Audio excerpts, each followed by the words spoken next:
Hi, how are you guys? How are you, ladies and gentlemen? I'm fine too, thank you. Okay, uh, today we will study about if clause. If clause conditional sentence.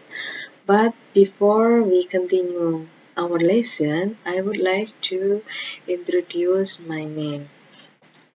My name is Miss Agusartati. I teach English at 12 class, especially at SMK Negeri 1 Lubatai. Okay, like before conditional sentence. Seperti sebelumnya, kita sudah belajar tentang conditional sentence. Apa conditional sentence itu? Di sini bisa dilihat conditional sentence itu adalah kalimat pengandaian. Sebelum kita belajar tentang kalimat pengandaian, tentang fungsinya, kita harus tahu tipe jenis-jenis dari kalimat pengandaian.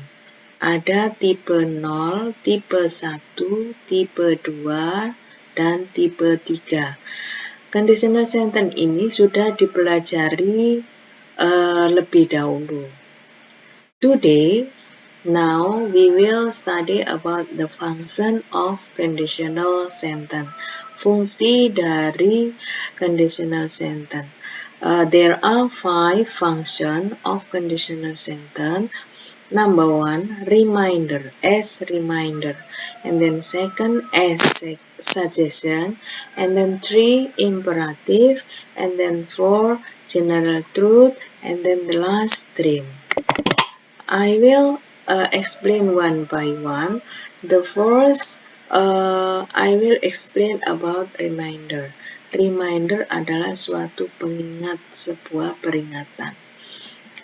Digunakan untuk memperingatkan seseorang. Rumusnya di sini sudah ditulis. If plus simple present, koma, have to, has to, must plus simple present.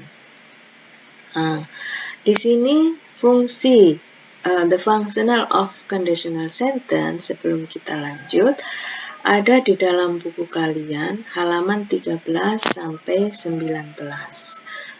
Rumusnya di sini if plus simple present. Kita kembali ke reminder kembali.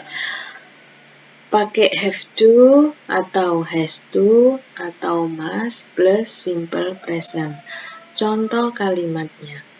If you want to pass this test, jika kamu ingin lulus tes ini, ini namanya if clause-nya, koma, you have to study hard. Ini main clause-nya.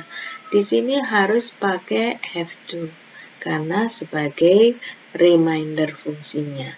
Kemudian kalimat yang kedua, if you don't want to be late, you must go early. Jika kamu tidak ingin terlambat, kamu harus pergi lebih dulu. Di sini pakai pemakaian dari must, karena fungsi conditional sentence-nya sebagai reminder. Ingat, di sini harus ada if clause dan main clause. Jadi boleh dibalik, main clause duluan atau if clause duluan. Tetapi kalau didahulukannya if clause, maka setelah if clause harus ada tanda koma dulu, baru dilanjutkan dengan main clause. Okay, next. Suggestion. Suggestion adalah nasihat, saran, ya. Rumusnya if plus simple present. Nah, main clause-nya di sini harus pakai should atau ought to atau had better plus simple present. Contoh kalimat, example, if you don't want to get sick, jika kamu tidak ingin sakit, you should take a break and get some rest. Kamu seharusnya berhenti dan istirahat. Di sini harus pakai should di dalam main clause-nya. Contoh kalimat yang kedua, if you don't want to get lost, you ought to be with me. Jika kamu tidak ingin kesasar atau hilang, kamu seharusnya bersamaku. Di sini if you don't want to get lost itu if clause dalam bentuk simple present. Main clause-nya harus pakai ought to plus simple present. Next. Yang ketiga, fungsi dari conditional sentence yaitu imperatif. Imperatif yaitu memberikan perintah, menyuruh seseorang untuk melakukan sesuatu. Rumusnya if plus simple present, verb 1, kata kerja ke-1 plus objek. Contoh kalimat, if you don't want to be late, jika kamu tidak ingin terlambat, get ready soon. Di sini pakai get. Get di sini adalah kata kerja ke-1. Ini main clause-nya. Ingat, harus pakai kata kerja ke-1 karena merupakan perintah. Kalimat yang kedua, if you don't want to get wet, get the umbrella.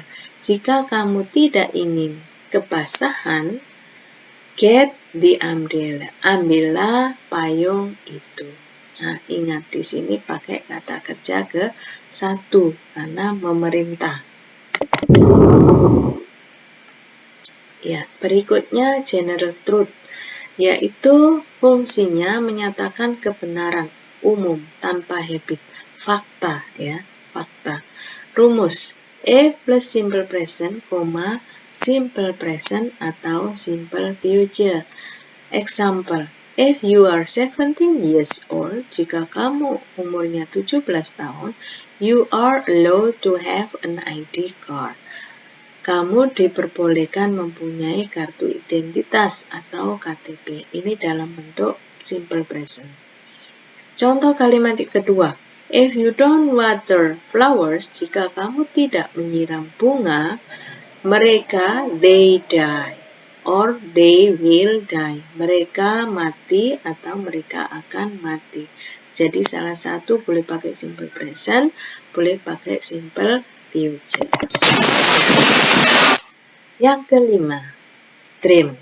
Ini lebih spesifik. Mimpi, keinginan yang nyata yang akan terjadi. Rumus yang dipakai if plus simple present, main clause-nya simple future. Contoh, if I have a lot of money, jika aku mempunyai banyak uang, I will build a big house. Aku akan membangun sebuah rumah yang besar. I will build a big house.